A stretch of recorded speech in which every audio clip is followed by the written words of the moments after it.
श्रोते हो, आपला हा खेळ शब्दांचा, हा कविता व चारोळ्यांचा शो दर रविवारी दुपारी 2 ते 3:30 या वेळामध्ये असतो. आणि श्रोते हो, हा जो आपला शो आहे हा आपण मार्च 2019मध्ये सुरू केलेला होता. जवळपास 20 ते 25 मान्यवरांच्या सोबतीने सुरू केलेला हा जो शो आहे, या शोला आज जगभरातून अगदी शेकडो मान्यवर जे आहेत ते आपल्या या शोमध्ये सहभाग घेत असतात. आणि श्रोते हो, तुम्हाला माहीत असेल की आपला हा जो शो आहे हा भारतातच फक्त नाही, म्हणजेच भारतातली विविध राज्ये, महाराष्ट्रातले विविध जिल्हे आणि त्यातील तालुके, अगदी छोटी छोटी लहान गावे एवढंच नाही तर अगदी जगाच्या पाठीवर जवळपास 8 ते 10 देशामध्ये सुद्धा आपला हा शो ऐकला जातो. आणि अगदी विदेशातून सुद्धा मान्यवर आपल्या शोमध्ये सहभागी होतात, त्या आपल्या रचना पाठवत असतात. आणि निश्चितपणे श्रोते हो, याचं जे पूर्ण श्रेय आहे ते म्हणजे आपले सुंदर सुंदर रचना पाठवणारे मान्यवर, साहित्यिक मान्यवर आणि तुम्ही सर्व श्रोते.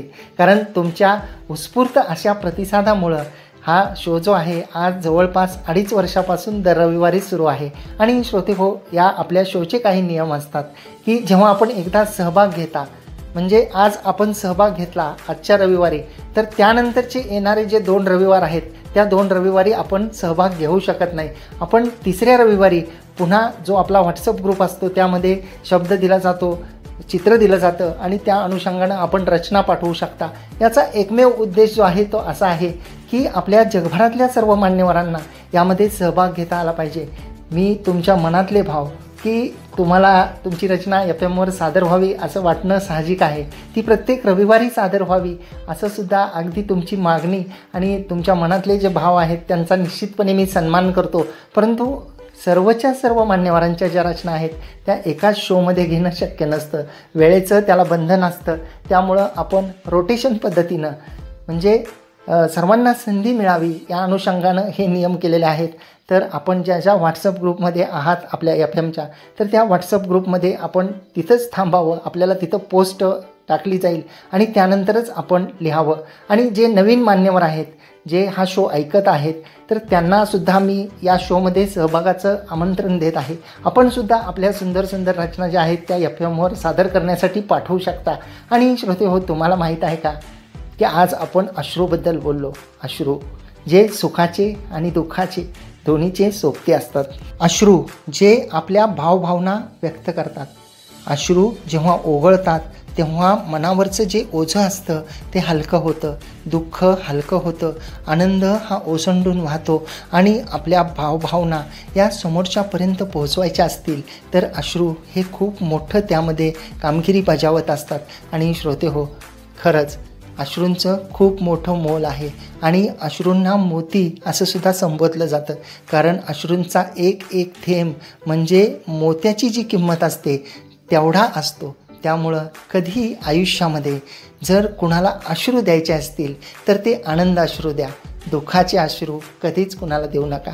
कारण आनंदाचा अश्रू जर तुम्ही एखाद्याला दिला तर निश्चितपणे तो त्या अश्रूचा सन्मान करेल.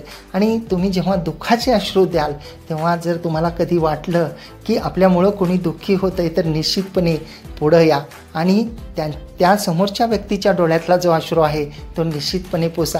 श्रोते हो, तुमच्या सुंदर सुंदर रचना मी सादर करत गेलो आणि पाहता पाहता सर्व रचना सादर करत असताना मला कळलंच नाही की आपल्या शोची वेळ संपत आली.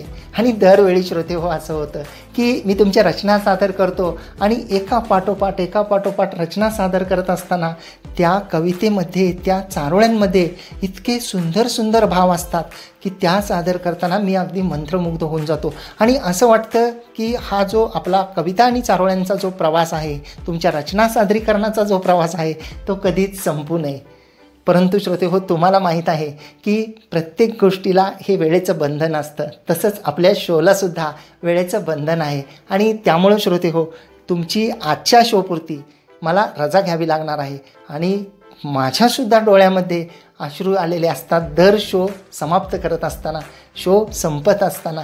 त्याचं कारण असं असतं की तुमची आणि माझी जी भेट आहे ती पुन्हा होणार असते, ती 8 दिवसानंतर म्हणजे पुढच्या रविवारी. परंतु शेवटी आजच्या शोपुरती मला तुमची रजा घ्यावी लागणार आहे. म्हणून मला म्हणजे RJ कैलासला मात्र आजच्या शोपुरती रजा द्या. आणि हो, तुम्ही स्वतःची आणि कुटुंबाची काळजी घ्या. आनंदी रहा, आनंद लुटा आणि ऐकत रहा रेडिओ पुणेरी आवाज 107.8 FM.